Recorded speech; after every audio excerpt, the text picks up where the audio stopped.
आज आपण हिरव्या वाटाण्याची स्वादिष्ट भाजी बनवणार आहोत।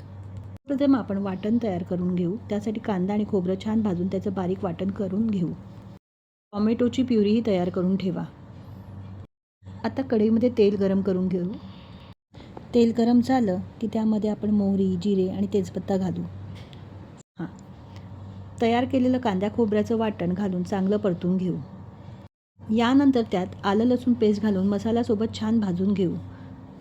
आता हळद, काश्मीरी लाल मसाला, गरम मसाला, कांदा लसूण मसाला ॲड करून त्यात आपण धना जिरा पावडर टाकून थोडंसं पाणी घालून मसाला परतून घेऊ।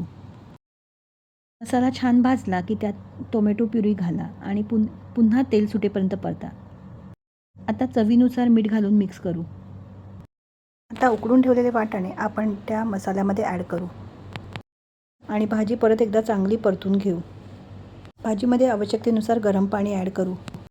शेवटी भाजीमध्ये हिरवी कोथिंबीर पेरून घेऊ।